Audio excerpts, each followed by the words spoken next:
Hello there, Bitizens, and welcome to the Killer Bits. I appear to be Francesca, this appears to be Chronicle, and today we have a deck for you. Now, there have been some recent card changes, and some new beginner cards introduced. There are going to be more beginner cards being released or moved to the kind of free set, so in terms of being a starter player, that should get better, and we will cover starter decks next week. But for this week, as there has been some changes to a deck I've done previously, a deck called Grief Linza, there's been some changes to her cards. This has actually allowed another deck from Linza to become more prevalent, and that is a big weapon battle deck, is what I'm going to call it. This is Battle Linza, and effectively Linza has this one card. It's called Major Mary Rancor, and this is a very big counter to weapons. Rival gains a 1/1 weapon. So if you equip, for example, a Tetsu Katana, which is an 8/3 weapon, and your opponent plays Major Mary Rancor, rival gains a 1/1 weapon, that replaces your big weapon with this tiny weapon.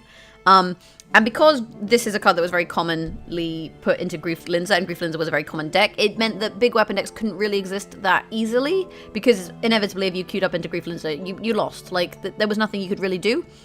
Now, there are other weapon grief cards, like, for example, Bar Fight. We'll find in here somewhere. Remove 2 weapon durability from both Legends Battle Rival, and in Battling Rival you remove a 3rd durability, so that's basically like removing 3 durability. Or Kalphite Emissary. But you can see these are actually more targeted grief. It's not hard grief, it's more like soft grief. So Kalphite Emissary, remove 5 armor and 3 weapon durability from Rival, so 3 weapon durability. So it's not hard removing your weapon, but it is, you know, countering durability. But because, like I say, the Grief Linza has become less prevalent in the meta, it does mean that we can start running this Battle Linza card, and this is definitely a ranked deck. This is a deck I've seen success in already in Platinum, and you can too. So the premise of this deck is gain gold through various means, equip a weapon, of which we have a few, and kill your opponent with it via, you know, Test of Might, which is actually one of the newer cards. It's a free card for a battle. We've got Wilderness, we've got Duel Tournament, we've got Kal'Ger, we've got Kalphite Ork. So we've got ways of damaging your opponent. We've got ways of gaining gold, you know, Yelps, Dwarven Miner, Goblin Flashmob, Mimic, all that. We've got ways of gaining gold, and we've got ways of dealing damage. And then we've also got ways of improving the durability of your weapon to stop the grief. So we have 2 Artisan's Workshops, gain 3 weapon durability, and this also lets you do more with a weapon. We've got Barrelchest ×2, weapon gains +2/+2. We have Miner Ancestor, gain 2 weapon durability. So we've got ways of gaining durability, although you do have to hit these monsters, so that actually you only gain 1 net durability because it costs 1 durability to kill the monster. But that's more or less the deck. You can see here, we do have a couple diamond cards. We have 2 Tetsu Katanas, 1 Tetsu Katana, 1 Abyssal Whip, and 1 Yelps. Now, if you're looking for replacements for diamonds, we'll cover these very quickly. Instead of running Tetsu Katana, although I do highly recommend that, Abyssal Whip you can kind of more or less, you can get away without. Instead of running Tetsu Katana and Abyssal Whip, you can go for, you know, like something like a Saradomin God Sword. We have in here somewhere, there it is, Sarah Sword, or a Dragon Longsword. Though I would recommend the Sarah Sword over the Dragon Longsword, simply because it has 7, it's a 7/2, and Kal'Ger has 8 health. So if you're on 2 base attack, if you have a 6/2 weapon like Chaotic Longsword, you can one-hit the Kal'Ger, which, you know, gains weapon attack, and then you can strike, and then you know, you get that 2 weapon attack, and suddenly you've got enough weapon attack to kill the Revenant Ork. Like, there's kind of synergies involved in this deck, in terms of the specific numbers of the weapons. Anyway, enough yakking away. Let us get into the queue. And you can see here's my ranked form of the last 5 games. I actually won 2 games before this, so I've won 5 games with this deck and lost 2. So that's kind of testament to it being okay. This is where I inevitably lose. Like I say, if you go up against a Linza and that Linza's running Major Mary, you've more or less lost. And also, sometimes against Ozan, aggro Ozan, he can kill you before you get your weapon online to kill them. But ultimately, I think in the grand scheme of things, this deck is actually very consistent. So this is the mulligan, and typically the mulligan, what you're looking for is weapons. You're looking for weapons. And we are fortunate enough in that we do have one. We have a Chaotic Longsword here. So in terms of what we're getting rid of, we want to get rid of cards which... We want to gain cards which give it durability, and we want to get rid of cards which maybe aren't as useful. Maybe a little bit of gold gain would be nice here as well. So maybe we'll get rid of Ring of Charos, we'll hold on to Duel Tournament, we'll hold on to Barrelchest, we'll hold on to Longsword, and we'll go from here. Ideally, we want to find something like a Kal'Ger here. We weren't quite fortunate enough. So we've got another Dwarven Miner, so we can always get another weapon online. But the problem here is that we can't necessarily play the Duel Tournament because we don't have any gold. But what we can do is turn this into a 8. Oh, we'll lose our temporary attack though. Ooh, So here's the question. Do we either A, what we do is we play Revenant Ork, but then we can't carry the temporary attack across into any other fight, or do we B, hold off on playing the Revenant Ork and do the damage next chapter? And ultimately, I think we do something like that, and just equip the weapon later because she's less likely to grief it, and hold off on doing the damage. And this might be a Atreus Daith from Venescula, which means that... Oh, no, we're fine. It's Ogre Chieftain. Holy shit, she's taking 15 damage. We may actually be able to win this. Depending on how much damage she takes here, we may be able to just straight win this. I think she's doing this into a... I want to say it's a Darox, full Darox perhaps, which costs 2 gold and will give her 2 base attack. Nope, she's just taking 15 damage to deal 6. That's not worthwhile to me. I would not make that play at all if I was playing a aggressive Venescula as this person is. I mean, maybe she got bad draft. Now, the other thing, which we haven't covered yet, that's actually very, very good about this this deck, is it's got a lot of battle cards. There's only a couple cards you're playing where you're at a risk, I would say, of killing yourself. And that is the Revenant Ork and the Kal'Ger, which if you get your weapon removed, you will die. Whereas if you get your weapon removed and you play a Duel Tournament, or if you get your weapon removed and you play a Wilderness, you know, you still do the battle, you just do less damage. So it's a bit of a safer deck, and this is what we were looking for. So here what we're going to do is we're going Revenant Ork, Test of Might. Because we'll kill this in one hit our opponent, and then go straight into a battle with our opponent, and then we'll chuck down Mimic, because we want to gain some gold. And this is a really, really nice play, actually, for us. And this should probably win us the game. She's on 16 health. We're going to hit her for, what, 13 with the Revenant Ork? And then another 13 with the battle, I believe? That's 26 damage. And this is Chapter 2, you guys. This is Chapter 2. And because we're going first, we can very safely play this Revenant Ork. She's taking 5 damage from the White Wolf, so she's killed herself. We didn't even need the Test of Might. And you can see there, the Revenant Ork also target draws a equipment. So then we drew our Katana, and we had in hand, I think, another Dwarven Miner. So we could have then, you know, if we hadn't quite killed them, used the equipment draw to get another equipment out and then continue with this battling theme. And it's, don't feel too bad, you know, if you do use up a weapon, because you can always get another one. And that's how the deck is designed. And you can see quite clearly, oh, they were a Rising Star as well. I'm impressed they were a Rising Star considering they tanked 15 off a, what's it called? Chieftain, Ogre Chieftain. Although it may be that what her plan was with the Ogre Chieftain was she was hoping I would equip a weapon at that point. Because Ogre Chieftain, it does damage based on your opponent's attack. And if I had a weapon, that obviously buffs up my attack. So then the Chieftain would have done more and maybe the 15 damage was worthwhile. I still didn't think taking 15 is really worthwhile, but whatever. Let's keep going with this deck and see how we do. So yeah, the biggest thing with this deck is, in terms of the mulligan, you need to find a weapon. Like, ideally you need weapon and the gold to equip the weapon. Or a means to equip the weapon. That's what we're kind of looking for here. So, we've got some gold and there's a weapon. Exactly, that is exactly what we're looking for. Go first. Now, some base attack gain would be nice. So we don't need Revenant Ork, we don't need Goblin Flashmob. We'll use White Wolf for card draw, because getting card draw into the next chapter means we have more options with our Chaotic Longsword. And we'll hold on to Ring of Charos, because White Wolf and Ring of Charos will let us equip our Chaotic Longsword. Right, so we're good. So we can go White Wolf, Ring of Charos, Chaotic Longsword, Miner, Ancestor. Draw 2, gain 2 weapon durability, draw 1 card, right? So now we play this.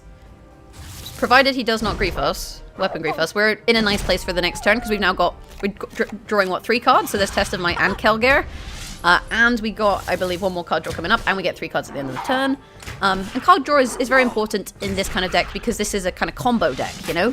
You can't just play 1 card and be done with it, you know? I can't just play Sergeant Grimspike, for example, and it'll be fine. I have to kind of set up into that, although he did have to set up with Sergeant sometimes. This is a Goblin Morphin we're going against. You can tell quite quickly that's what it is. Hopefully he didn't draw too well, because if he drew really well, you know, if he runs like a Hollow Tooth or something, double Hollow Tooth here, we take a lot of damage, but I think we can still kill him before he kills us.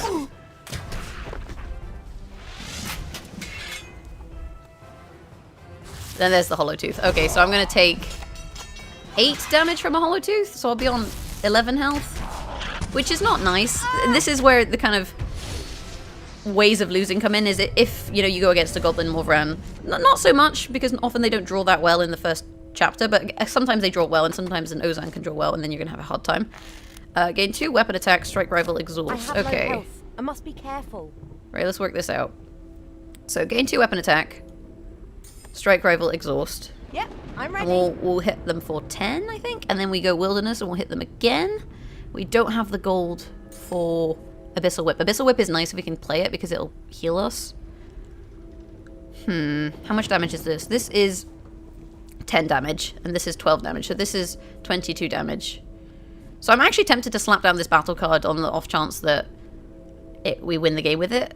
It might kill us, but there's nothing else we can really do with any of these other cards because they'll definitely kill us. So let's see how this works out. Oh, and there's Weapon Grief, unfortunately. Though we do get to hit him, you know, for 10 first. And you'll see that, you know, playing those battle cards ultimately, it's not too harmful for us. I mean, we're going to do 4 and then 2. It's a bit of a waste. But we're still, like, we don't take big damage from him. And we lost out on doing big damage to him. Sorry, 1 and then 2 because of the exhaust, obviously. And if we had gotten the, what's it called off, it would have been fine. Unfortunately, if we had managed to play the, the second hit of the weapon, it would have been fine. And this is where kind of Grief comes in, but you saw that the Grief didn't ultimately ruin our day, which is pretty good. I have low health. So what we can do here, I believe, is double Dwarven Miner into Abyssal Whip, which will steal health from our next creature. So maybe we chain that straight into a Barrelchest and gain 5 health, or we could go for a Revenant Ork and try and kill him. He's only got 9 health. Ugh, this is a tough one. I think we go for the Barrelchest. It's the safer play. I mean, he should kill us before we get to the whip, but if he doesn't, you know, we have options. And then we are going first, so we can always play the Revenant Ork first next chapter. This might have been the wrong play. I may have been smarter just trying to kill him. He's running Goblin Trickster. We will probably lose our Tetsu Katana, or no, our other Celtic Longsword. So we still have one more weapon in here, which is nice. He's going for Nastroth. Okay, so he doesn't have any more damage. Oh, this is huge for us, you guys. We're about to get 5 more health, so we'll be on 10 health now. Which means I think we can actually win the game. And the thing is, actually, the Revenant Ork, we would have had to hit the Revenant Ork. We wouldn't have one-shot the Revenant Ork. I don't know why I was thinking playing that was a good plan. Now, however, we can one-shot the Revenant Ork. But the thing he doesn't realize is the bar fight has now killed him. Because although he takes 2 durability off us, he hits us, and then we hit him back and win. So we're good. We're good. And that's kind of how the matchup works against aggro. He got very good draw early on.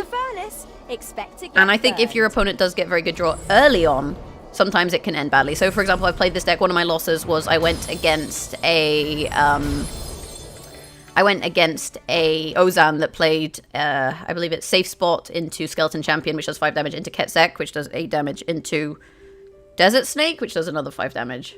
So that's what, 5 and 5 is 10, and 18 damage in Chapter 1. That was in Chapter 1, and I'd played White Wolf first card, so I took another 5. So at that point, you know, 18 damage plus my 5. I'd taken 23 damage in Chapter 1. Like, that doesn't happen very often. You know, your opponent doesn't draw that well very often to do that much damage that quickly. But you can see here we're, you know, comfortably climbing in Platinum with this deck.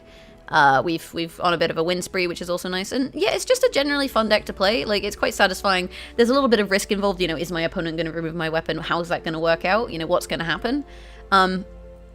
That's kind of where the risk is involved. But ultimately, it's a good fun deck. And if you are going against this deck, you know, bar fight is risky. You saw there, even though he got the bar fight off, the return hit killed him because I had a weapon that had high durability.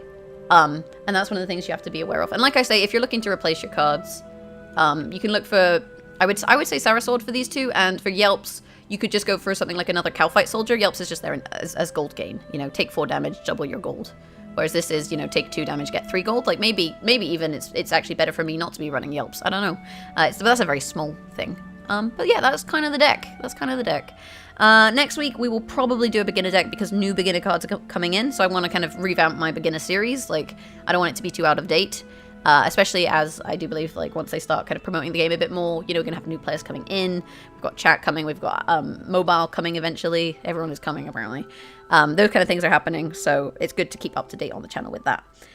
Beyond that, you know, if you've liked this video, maybe hit that thumbs up button. Let me know what you think of the deck. If there's anything in particular you'd like me to show you guys next week or in the coming weeks, any kind of decks you're interested in, again, let me know in the comments below. I do read them all, and I do sometimes do your suggestions. Not always. Sometimes I do my own thing and play like a Potions Ariane deck, which you can also find on the channel. But I do read them all, and I do try and comment. So if you have any questions at all, again, let me know in the comments. Beyond that, have a great day. And if you want to find the Kilobits on social media, if you want to find us on Facebook, we got a Facebook, facebook.com/thekilobits. We can like us. I mean, I like you, so you could like me. And a Twitter, @thekilobits, if you prefer 140 characters. I love me some Twitter. So we're at the Kilobits, and I'm at Jaggerus on Twitter. And then if you want to support us even further with all the content that we make, you know, give us some of these shiny gold pieces, or maybe a few Kappa coins. We have them up here somewhere. These Kappa coins, that's definitely what that says. Then we have a Patreon, patreon.com/thekilobits. And last but not least, if you want to see me doing Chronicle live, let's do it live. I have a Twitch, twitch.tv/Jaggerus. Today, we streamed the deck crafting for this deck. I do take input, you know, from chat, see what you guys think as well. It's always nice to have someone to sound off of when I'm building a deck, so I do often do deck building on stream. So you can kind of see the process, see my thought process, that side of things. We also do, you know, dungeoneering. We do ranked ladder. We did some ranked ladder today. Got out of gold at last and into platinum. I've just not been playing much Chronicle recently, honestly. I've been waiting for the patch, and now the patch has dropped, and now we're playing again. But that's all been happening. I'm going to shut up now and just stop. Everyone's just like, shut up, Jag. Let's just go. So let's go. Thanks for going. Thanks for hanging out. Have a great day. I'll catch you guys next time. Bye.